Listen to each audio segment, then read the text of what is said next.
municipalisé on est goya pour bouter bango dehors. On a une capacité parce qu'on a un chef d'État faible, on a un gouvernement faible, comme ici armée très faible. Leadership est ma capacité. Attends moquette. Leadership éclairé à moquette dans le domaine. Ils ont moquette. Est-ce que Moko le Congo, il faut vendre dans les groupes armés, on a M23, tout ça la Nini.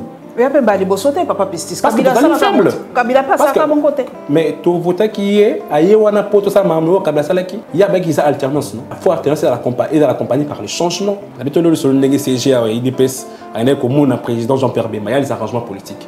Mais est-ce que dans ces arrangements politiques là est-ce que nos Congolais se retrouvent? Est-ce que dans l'arrangement politique au seulement entre IDPS et MLC est-ce que ba Kinois biso ba Kinois to se retrouver na kati? J'en doute a priori. Até loko moko positif tout le monde durant ces 5 ans. Namoni 100 jours d'étonnement 100 jours, on a procès d'amour. Namoni ram. Namoni état de siège chaotique. Namoni projet léger lourd.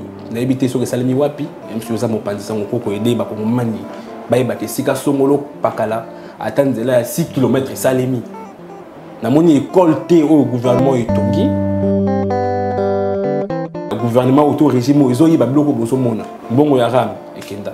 Bon, il y a les jeunes et qui entre un camp politique bien connu et déterminé, mais lobby, il va donner de leçons. Les lots, c'est un régime, des jouisseurs, des détonneurs et on va tout piller Mboka à l'œil nu. Donc, il faut, en 2023, il faut se défaire de l'Union sacrée, il faut se défaire de l'IDPS. IDPS, faisons à la 10e rue. Et si quand on a malam de prédilection, c'est la 10e rue. Il faut qu'ils dans sa bandité et continuer la lutte dans sa bandité. Bon, bah, ça qui est bien la lutte selon eux. Bah, très bien. C'était efficace, bravo. Mais la gouvernance, mais la leadership, il faut prévoir, il faut agir, zéro.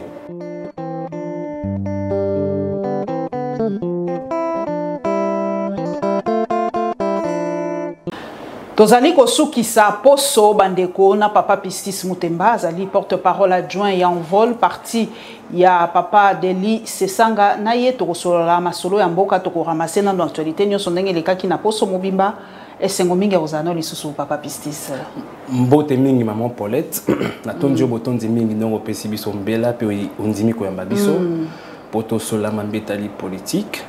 La pesi ba imboka mbote sika bazolanda biso mingi kuna sika na zwami na kitambo na pesi bango mbote. Mais comme yande nini pour le lope a moyen te nga na beti 4 heures pour na koma lelo na mosala na sitingo ezalaki na parler du peuple nzele ezalaki te okomi no ndenge ni na yeli nzela kitambo yango moni na raté mais en tout cas mais quand même na réseaux sociaux moni moi abili ba réprimer yango penza mais masa se beta mité hein to za la correct ba gaz lacrymogène pour na kopanza bato to moni pe papa député moko ba kangi kombo na roya sima po kiminga mwa moke talaka mabe direct na mona ipe papa Chada ipe hein ba kuya ki mwa moke mais pour na bino ezali opportun ya ko sa sitting wana lelo na bato bloc patriotique papa Mutemba.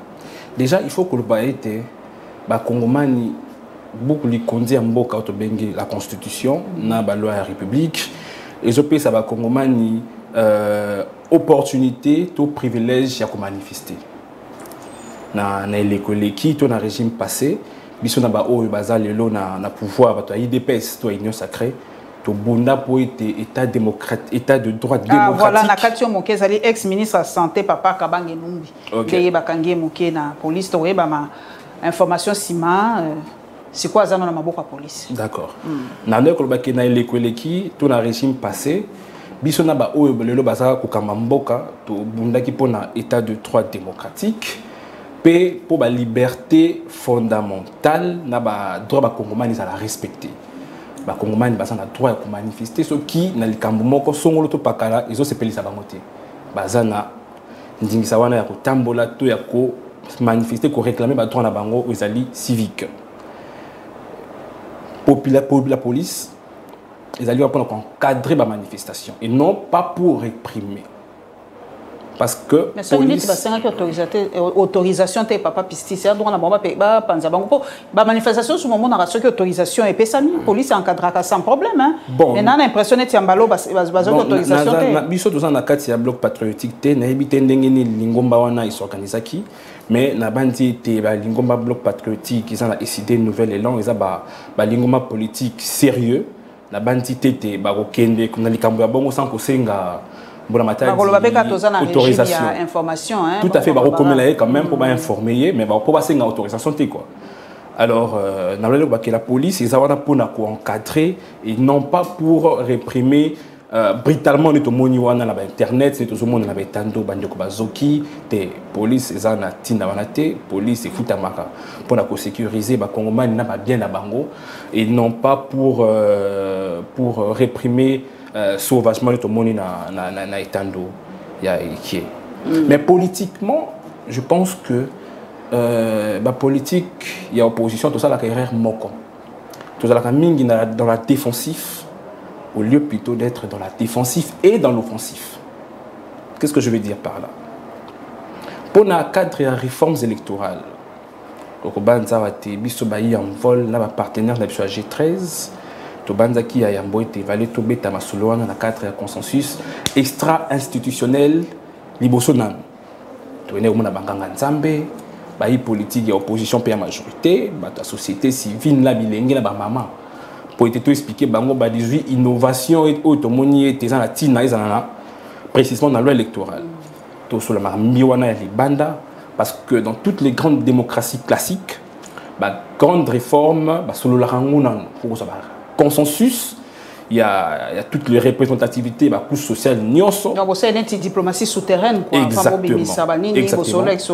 et puis comme même on a cadre institutionnel to solo la qui n'a pas bi politique presque surtout hormis à part FCC au balinga ko yamba bisoté mais l'école bakanza qui était bisoté so senga dialogue et pourtant ce n'est pas le cas sikasika wa la loi électorale et en kati ya institution débat sur proposition les ala salama qui déjà l'assemblée plénière et receva qui proposition wana sikasika wa ils allaient transmise proposition wana na PH ngana ko senga mingi la politique et opposition pena ba congomani était tous à la vigilant to landela mobeku wana na PJ pour tripatouillage et salamate kolandela procédure wana malamu tina suka était to pesa ba congomani mobeku ya malamu po était na 2023 tous à la maponami o leki 2006 2011 na 2018 ce qui est na kati ya PJ kuna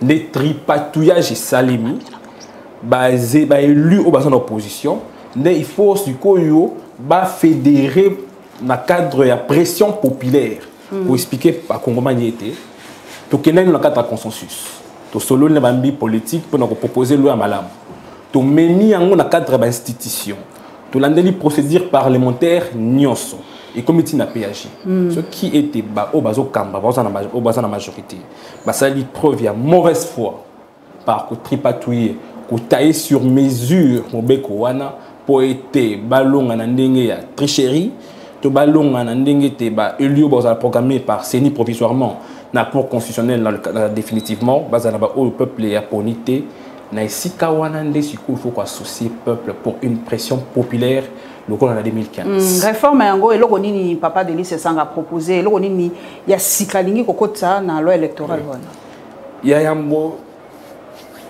honorable Delis Sanga na ba partenaire en G13 va le biais li kambo seuil wa photo supprimer parce que seuil ils allaient exprimer volonté popularité na pétion d'akisa maman ndeko pistis mutemba na lukunga a eu 30 000 voix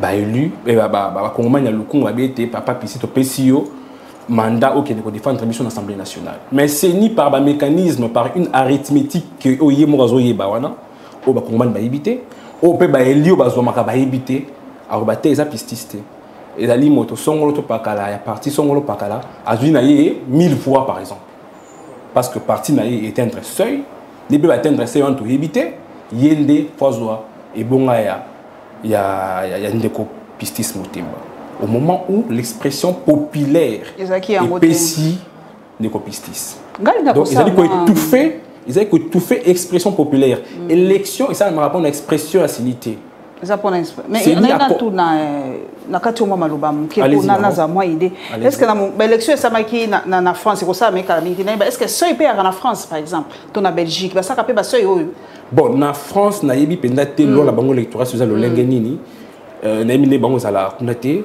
mais to betali sur l'Inter France ba publier ba résultat ka mokolo wana oyo ki motabimi abi te ke nga naza contenté parce que ma ponami ça dans le cadre il y a clarté. Il y a la confiance qui existe entre le gouvernant et le gouverné. Il France, il y a des cas il y a un signé et publié. Il y a un ministre intérieur, voilà, ministre intérieur, exactement. Merci beaucoup. Le ministère intérieur est proclamé réellement où il y a casa où ils ont urne. Mais au-delà, il y a la bonne côté, un mécanisme arithmétique qui maîtriser seuil. La question qu'ils allaient étouffer l'expression populaire.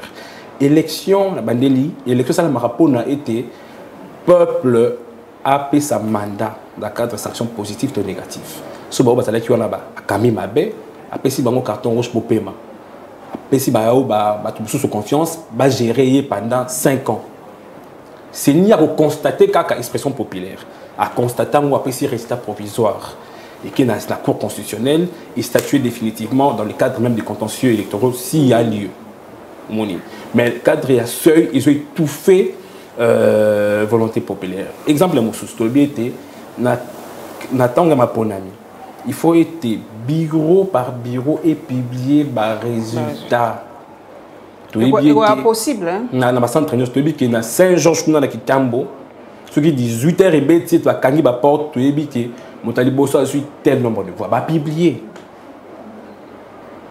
motana mutoza la barista na bureau par bureau au lieu il y a ba centre de compilation ou na ba sala ba nyamu ndenge mesama te on est allé proposition mususu tolobi boy na cadre ba suppléant pour moraliser la scène politique. Est-ce que la loi interdit Rango? Est-ce que ça a mobé comme qui si était le quoi on a li candidat moi en angai jada sa suppléante? Est-ce que loi moko penza boye? Bien ouais j'ai ça papa. Tout à fait. Est-ce que loi comme commis en web qui si en penza clairement tout est? Et loi position clairement exacte. Il y a un peu de innover si qu'on a ni. Dans la partie politique. Il y a un parti politique, il y a un bangote, ça combat toujours na basi na bangote, on a noku na bangote. To landi na etando avant to banda émission na yo, bato bazo tambola wana. Na moni moi na ya président aussi touté, na moni moi na président fallu très beaucoup le respect que je leur dois. Na moni attendez to tambola kuna tan en vol. Tout le monde a mon invité sur mon araba na sesanga pas la rater. Et pour la mise, il y a un candidat, député national, il faut que moi ce qui moi dans la politique. Par exemple, à la candidat, à militer, à la combat politique, le cas batonioso. À la fantasité à papa naïe. Pas du tout. Ce qu'on a que ça un homme au sala. À la candidat, le rôle la pistis Temba. Na circonscription Songolo, accueilli à 5 suffrages à Bakongomani. Ce que Congo la monnaie a mérité confiance. Il y a un suffrage, il y a un mandat, il n'y a pas de problème. Il y a une proposition à la loi Tchanika, et Kotito et quoi? L'honorable signe pour nous, il a droit dans le cadre de travaux parlementaires, il a proposé amendement. Amendement, et quand on a la loi électorale, la constitution, c'est pas quitté, mais l'honorable Delis Sessang a rappelé hier on a énervé sa constitution, il a énervé la constitution. On a repris ce exemple. Nous avons dit la Congo est tribalisme, il faut que bandundu balingana et tout ça. Bon, ce que ça racia, moi, peau claire. Qu'est-ce qui prouve que moi je suis congolais de père et de mère? Parce que je suis noir? Pas du tout. Moi, mon père peut être par exemple tchadien, ma mère peut être sud-africaine, qu'est-ce qui prouve que je suis congolais de père et de mère? Congo, c'est toute une idée. Le quoi l'honorable Delis Sessanga Lobaka. Pour te bâtir, pour te rendre cet état fort et efficace, il faut l'acceptation des autres. Mais après carte d'identité, bah, il va couper sa vie soit avant élection et comme ma papa pistis. Bon, siko yo, au lobby pelo comme malamu, nanya yebike, aux a des pères et des mères. Siko yo, to koye baka pendenge nini, po ba lobby toza infiltré nenge na yo kaka ba to ba kota ebele po talakaka. Bon, quand ba lobby infiltration, eza makasi. Siko to koye ba ndenge nini, que aux a des pères et des mères congolais. To koye baka ndenge nini le lo ba lobby ko za likambo, ba toujours lobby comme porte d'entrée pour na ko comment dire, quoi, actualiser quoi, qu'on ça va y infiltrer entre guillemets, copier bango mikanda wana. Moi je pense que la constitution na mibé ko ya mboka eza clair, qui sont congolais, la constitution le dit. Ndenge bazoka nationalité congolaise beaucoup le conti et le bas est clair. Na cadre ya débat wana. Ngana bandi te proposition wana ezali plus na ba calcul politicien machiavélique. Étouffer certains candidats. Non. Tout simplement. Tout simplement. C'est ça l'objectif. Il ne faut pas que l'élection soit inclusive et à la carrière monocorté. Lorsque l'élection est inclusive, il faut à la réalité. Congolais, il y a bandit, il y a ma coquille, il y a un suffrage, il y a la population à n'importe quel niveau. Il y a ma coquille, ça a été parce que il y a une différence.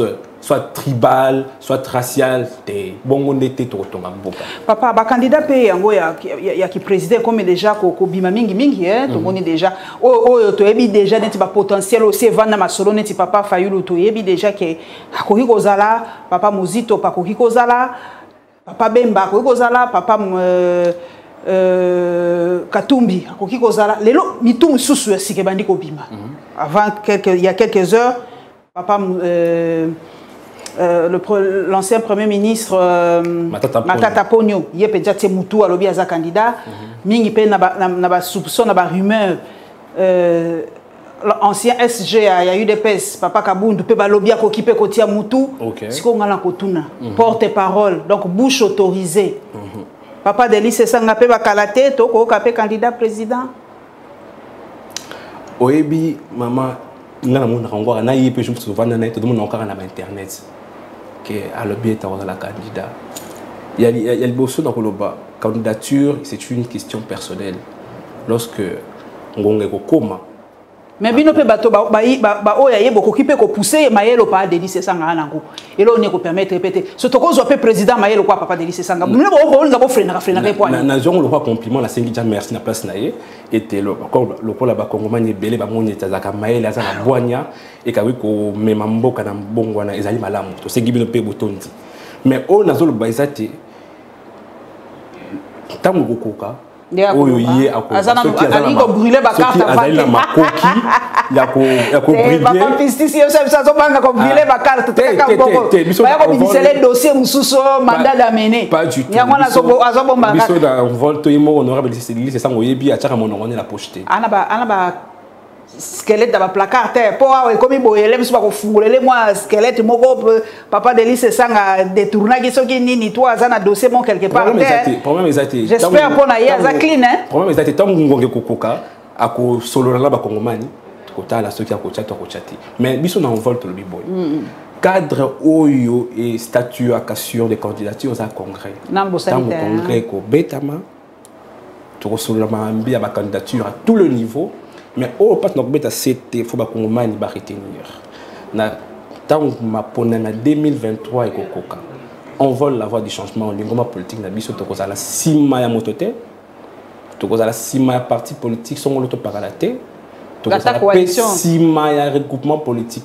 On va s'assumer comme tel, comme un parti politique ambitieux et sérieux qui porte une vision politique globale de ces pays et qui va proposer aux Congolais cette vision politique. En tout cas, bonne chance mingi na papa c'est ça ngana ebikali moto mayele.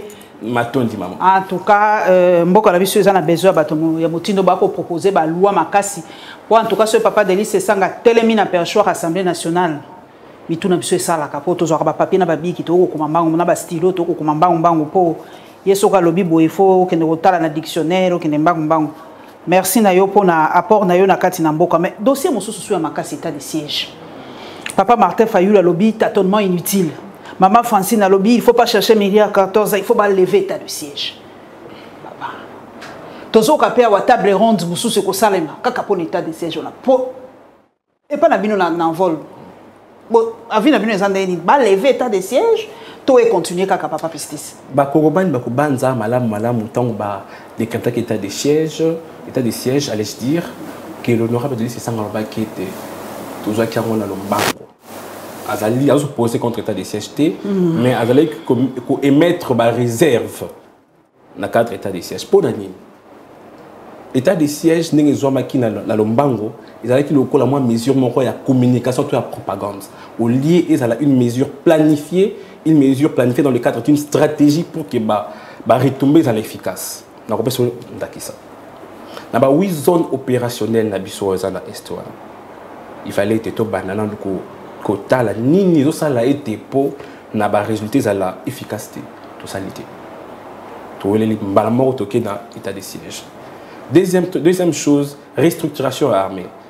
Tout le monde solo, tout dans l'armée, tout ça na bateau balataka sokoto, oui. Mais tout ça dans l'armée, brassage ni sami na armée congolaise. Donc bato msupe bako bange ya lisusu tango lokwa mokonzi mboka solola kina bango kuna na Nairobi mingi bako loba mixage na brassage lisusu. Restructuration na réforme ya armée. Ko pesa armée mon solo. Pour être bas moyen oyo longo bani pour être bacha ba toi ça la nyamu à l'est du pays en déroute ba moyen ni ba toche na kati pour to décréter état de siège moyen malonga ça to rolande ça ma awati ba c'est 500 millions tout ça là mais le gouvernement a prévu que 33 millions donc état de siège et ça la meki na lombango la précipitation sans contenir compte il y a aspect il y a restructuration il y a pour réformer l'armée na ko ça la inspection to pour vérifier ni les salama qui malamuté pour être 8 zones opérationnelles ou on est salama malamu nango to moni mbalamoko mkonzambo ka kokutana na ba groupe rebelle na Kenya ni ni to éviter pour na makambo ya rébellion na est même par rapport au régime passé. Rwanda, na Uganda, et alimenter les groupes armés, on a ça des ordres pour des questions économiques. Tu es bien déjà. Tu as négocié la nini pour que ce soit un résultat nini. Mais Bazali, les groupes armés. Tout ça, il y a la communauté des pays de l'Est et les lots. Donc les régions où Bazali touché. Les groupes armés, il faut le combattre sans ménagement. Mais pour le combattre, il faut donner les moyens aux forces. Ou faire décider les moyens conséquents pour le combattre. Papa Pistis, terrorisme, même na mindele kuna les États-Unis, na France et ailleurs, c'est quoi les terrorisme, c'est le moins le cancer, ou bundissango yo mon côté. RDC a une incapacité, il y a ko bundissa terrorisme yemoko. Il y a mona sengi di sungi ba pays mosusu wana ba aider ba. Force mutuelle wana armée mutualisée wana ko ya pour ba bouter bango dehors. Tout ça une incapacité parce qu'on a un chef d'État faible, on a un gouvernement faible. Comme ici, armée très faible. Leadership et ma capacité. Leadership éclairé à Tamokete dans le domaine. Ils ont Tamokete. Est-ce que Moko le Congo, il faut vendre dans les groupes armés, on a M23. Tout ça, la Nini. Il y a pas de bossoté, Papa Pistis. Kabila faible. Kabila pas ça à mon côté. Mais tout vote qui est, aïe, on a poto ça, Mamlo, Kabila Salaki. Il y a une alternance, non? Il faut alternance et l'accompagner par le changement. Est-ce que le même formule où ici malité l'école l'équipe faut ça les lots on y est monté à la bénéficie table ronde ce qui était état de siège efficace d'ailleurs je vous informe que le lot état de siège depuis qui décrète ça une année déjà c'est coquille mais c'est aujourd'hui une année mais il y a quand même des avancées significatives papa armée récupérer quand même quelques maman, quand on a la communication, il y a propagande. Ce qui armé. Patriote, papa. Pas du tout. On va expliquer pourquoi ils allaient la communication pour la propagande. Moi, je suis congolais. Dans le été, si est ils allaient pacifier. Mais ce qui est à du siège, ils allaient efficaces. Résurgence, il y a M23 ça a mis le lengeni. Ce qui est au malam. Ce qui est aux gagner terrain. C'est M23 et mon langue qui va acculer en gomingue. C'est le feu, c'est un dialogue. Il faut continuer au bouteille dehors. Au dialogue. Si vous avez la position de force. Mais oui, mais Bazaba Dongolomis, Bazaba doit s'aimer terreur. Maloba papa mo kondité ndenga ki na bango Hollande qui était. La bandeli les sous j'assume mes propos. Les groupes armés, il faut les combattre sans ménagement. Pourtant, bah, maman à l'est, bah, la mawati. tant bakata ba kingo kuna bazana mawati tant maman qui n'a pas kende zamba ko luka mwandenge on laisse sa famille basala ka nyamu nyamukuna bazana na bobotote. Les groupes armés, il faut leur combattre sans ménagement. Mais pour leur combattre, il faut oser faire des moyens efficaces. Dialoguer pour quelle fin? Dialoguer pour quelle fin? Et puis même si il faut dialoguer, mais il faut dialoguer avec un état d'esprit de force, pas pour quémander. Tous les dossiers, mon papa, Langaï, Lelo, mon colonel vendredi, élection du gouverneur et Salami va résulter bibi presque partout. Même si le quoi toi na Kinshasa, le Congo, c'est vrai que Kinshasa n'est pas la RDC, mais biso toi il y a une circonscription na biso, papa Jekoko nde abimi pour na yozali kambo malamu élection à papa Jekoko Mulumba. D'ailleurs les kambo c'est quand ils ont sur la loi électorale pour l'angazali ils sont très mal élus. Il y en a qui na Twitter secrétaire général de l'UDPS a comme le président Jean-Pierre Bemba pour des raisons obscures parce que ba député à MLC va voter au IDPS na cadre ni. Qu'est-ce qu'on a eu USN? USN Union Sacrée. Quand c'est quoi proposition de mission en folle et qui n'a pas pogné Mali au Ekoya et que ba gouverneur va la voter pas ba congolais bango moko. Bango mo ba voter ka bango parce que au banza était même dans l'élection ba gouverneur le kaki wana ndenge ni kanyaka etamolaki. Balo etambolité na yo ki ngo penza ta masolo wana ya moi. Ce que etambolité mais là sûr qu'il y a des arrangements politiques dedans. Habituellement, le CGA et l'IDPS, il y a un président Jean-Pierre Bemba, il y a des arrangements politiques. Mais est-ce que dans ces arrangements politiques-là, est-ce que nos Congolais se retrouvent? Est-ce que l'arrangement politique est seulement entre IDPS et MLC? Est-ce que les Kinois, se retrouvent dans la carte? J'en doute a priori. Pour être cadre de redevabilité, il faut être biso moko ba congolais to voter ka ba gouverneur wana l'une ya ba innovation ba proposition il y a G13. Mais en tout cas partout hein na monezali ticket penza ya Union Sacrée et gagné une élection ba gouverneur en tout cas na Kasai central, Kasai oriental, Tanganyika, Maniema, Lomami, Olomami en tout cas mingi ezali ba ticket gagnant ya Union Sacrée hein mutu ebimi gouverneur mingi pe na maindo bezali mama Rita Bola hein mutabimi gouverneur basi mi bale to misato bali déjà ba gouverneur na moni ne amboka mususu pe je crois que ceux qui ont mis cité Tanganyika pe ali moi aussi hein Tanganyika moi aussi Rita na maindo bepe moi aussi donc ça nous fait quand même plaisir heureusement basi bravo bravo tout que ça libiso bien tout que les siko voilà na province à Olomami ezali maman Isabelle Yumba Kalenga yende abimi kuna na Olomami tout ce siko dossier oyo ya biso mwa moke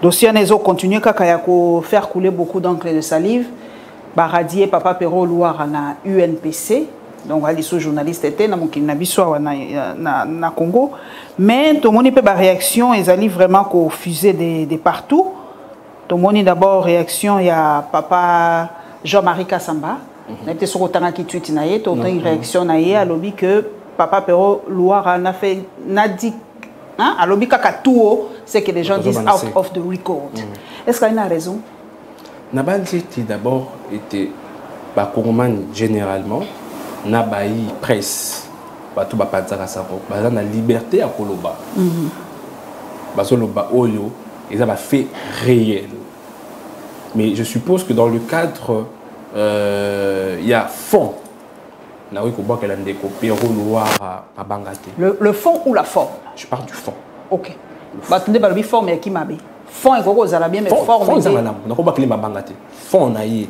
maloba lo biza malam mais forme peut-être le ligne à Kolobela peut-être on est géré et gêné mais je ne pense pas que ma décision va suivre des décisions moi malam c'est aussi politique selon vous bien sûr parce que il fallait peut-être c'est moi et tout moi il y a 1 ou 2 mois pour radier pour lobby bo solo pour lobby makambo ezali koleka na mboka pour radier ezali à côté qui même makambo privé à quoi koloba ngote makambo privé reste privé le privé reste dans le cadre de la forme maloba ezali malamu te gêné ba la sensibilité à Batou, il faut pas passer de mois et tout, un mois, 2 mois.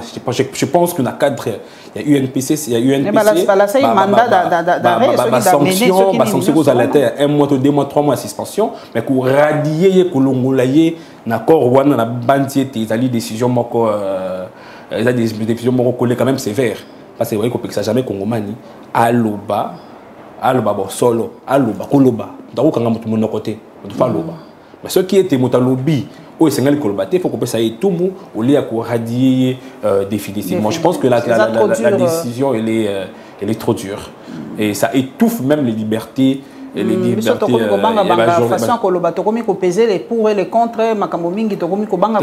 faut Aloba. Mais il faut Aloba dans le cadre de RT, ni la Constitution, ni les lois de la République, ni même le maire sur les sensibilités individuelles. Mais c'est là où on a l'activité qu'il faut qu'on radie. Ça y est, tout le monde, il y a 1, 2, 3 mois, on a habité dans INPC, ça y est, tout le monde, mais que définitivement, je pense que la décision a été trop sévère même. Et qui étouffe les libertés individuelles. Dans le Congo central, le gouverneur Abimina noté qu'on a 2 tours, je crois. Le deuxième tour est prévu ce mercredi 11 entre Dr Guy Mbandou na Madame Nefertiti Kisula. Donc, on a qui 10 voix chacun dans premier tour. Donc, deuxième tour, et semaine prochaine, je pense. En tout cas, bon courage na bane Congo pour le choix ya gouverneur na bango. Likambope mosusu papa ezali susu moi l'actualité moké sorti à papa Massaro à la fin. Namoni bato nyoso bazaki na dossier à 100 jours, bango nyoso namoni bako bima, namoni prisonnier mosusu ali susu. Papa Jamal a bima na évité ça mais na bande c'était ici dans le bango que procès il y a 100 jours qui une parodie de procès. État de droit au bailli au bassin de pouvoir avec l'Arabie Saoudite tango me dit pourquoi ils a farce. Liberté provisoire pour embellir situation il y a kubimela wana mais tous alliés au Obama procès au salemate ce qui peut salemi ne wana 1000 banda kozongate mais mbongo alete zawapi ka mbongo alete za na maboko ya batu clarté nini toyebi était dans mon solo à 100 jours le congolais ni na kolobaka ça na clarté par rapport à mon solo o yibama na 100 jours o yibama na ram o ezali ko yibama na chi les genoux congolais ni na kolobaka ça bi clarté wana motote régime o eza régime ba jouisseur eza régime o yi ya ko piller mboka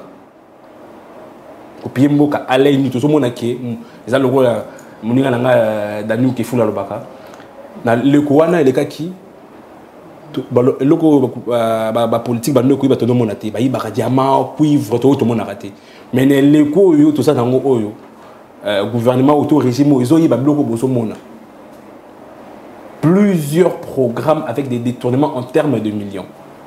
Oui, na gratuité enseignement. Et il y a 32 millions à cause de la carte si boloko. Il y a bima. Ici, il y a attaqué bazouzi babengi les sous. Dès que était ni longondo. Akenda. Bongo ya ram ekenda. Bongo a les jeunes et bongo a 145 jours, 145 territoires. Tous alliés et kokende. Ba procès ko salema. Pour un certain temps, un moment donné, il va y avoir et puis ici, entre des gens bien déterminés, entre un camp politique bien connu et déterminé, mais lobby, il va donner de leçons. Les lots, c'est un régime, des jouisseurs, des détonneurs, et on va tout piller Mboka à l'œil nu. Donc, il faut la cadre responsabilité politique en 2023.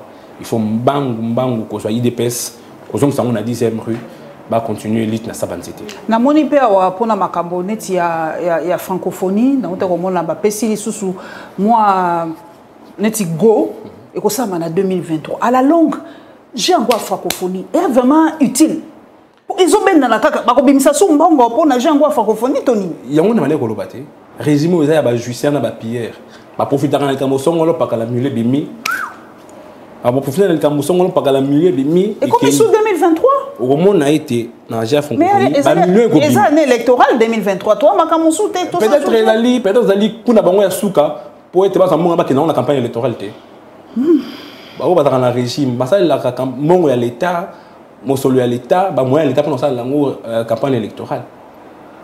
Et même si on a des forces, il y a dernière minute pour ça pour qu'il y ait la campagne électorale. Il y a un été au lobby du sous avec force et qu'en 2023 il faut se défaire de l'union sacrée, il faut se défaire de l'IDPS. IDPS faisons à la 10e rue. Et si quand on a malam de prédilection c'est la 10e rue. Il faut qu'ils ont dans sa bandité et continuer lutte dans sa bandité. Bon bah ça qui est bien la lutte selon eux. Bah très bien, c'était efficace, bravo.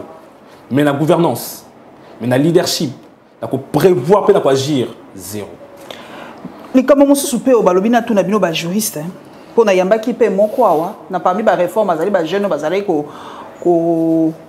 vendre ensemble ezalo quoi moi société savante mo ba ko ça ba ko solo là balobi il faut pe na loi réforme peut-être papa se sanga ah hello voilà na ya tout na paye balobi il faut tout ça là ka ba examen ya mitu na lo bango na lingala ba examen pour ba yeba soki ba to bali penza bien na mitu po soko tali ba proposer ti ya papa ne moi dansemi walo biso ki ba voter ta ko boma bango nyoso ko boma ba député provinciaux nyoso ça ninga pe moi ko bange ça lipe bato mingi moi ko bana peut soki ba ko na monique aleki na EPT mais bato pe na EPT soki ba ko se protéger ndenge nini pour na papa ne moi dansemi est-ce que et loko wana étape psychologique et mentale il fait ça inclut na choix ba je pense que c'est pas une mauvaise approche une mauvaise approche ceux qui étaient Jonathan Elo en passant élu proposer et ceux qui ont constaté que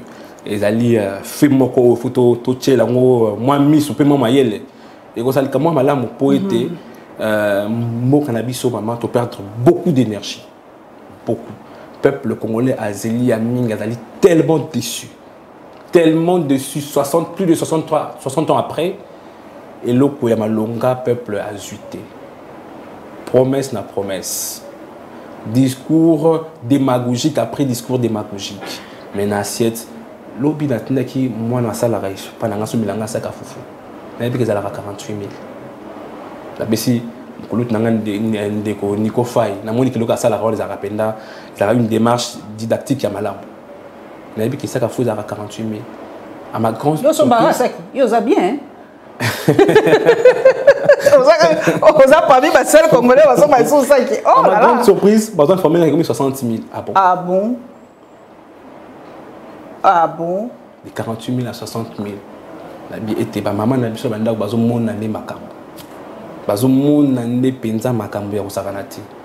Gouvernement oyo, il faut. En 2023, Bakongman bati canon likambo et elio kanyaka elio t-shirt poulet maillot to bière parce que le Congolais a bière au coquille jamais coacha 5 ans en péril. T'as les 5 ans au ici. Vraiment les kika qu'est-ce que le Congolais ont retenu? Yo moni ata changement moko qu'est-ce que le Congolais ont retenu? Cela n'a pas mon objectif papa pistis mon a tel loko moko positif to moni durant ces 5 ans. Na moni 100 jours d'étonnement 100 jours na procès d'amour. Na moni ram, na moni état de siège chaotique, na moni projet léger loup. Na habité sur le salami wapi, même si vous avez mon pandis en coco aidé, bah comme mani, bah il battait 6 somolo pakala, attendre là 6 km salami. Na moni école té au gouvernement etongi. Na réalité quand même, t'es pas là pe baba. Elenge ça va pas ça biso exemple là. Mon côté au gouvernement etongi. Maman 5 ans est belé. 5 ans, les Congolais belé perdra espoir. Il y a un saranaté. Mais après balobi enseigner quel sous grève. Quand la promesse baza cause la réalisation il y a Mboudi ceux qui a parlé la bango misa. Élément noir on a l'accès au baki sous mususu. Enseignement. Mais gratuité c'est quand même moi réussite mon quête pour balobi ban belé bazongi kelasi tout ça. Ce qui a qui réussite programme annuel il y a ban à la bougeté. Ils a bougé pour l'année. Parce qu'elle était enseignée par l'accès,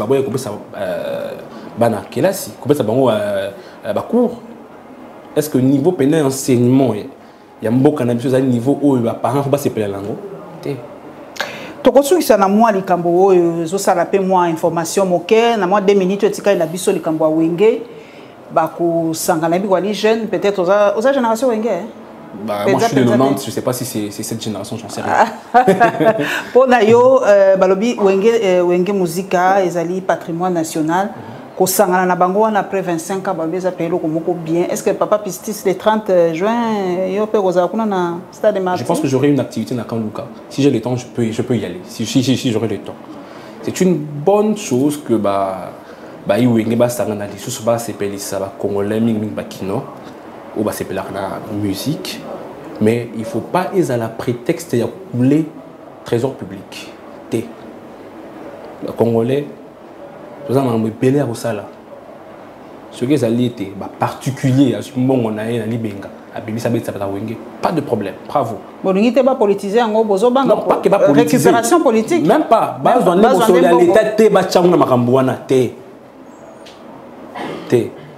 Ce qui monte dans bon on a aisé belé à l'eau ça la té à produire Wenge musique à maison mère et Wenge musique à 4x4 pour mes amis congolais ba ko sepela na 4 le 30 juin. Mais bon à l'État, ils appellent ça les makambu ou ba kongomani bazo zelela ngo.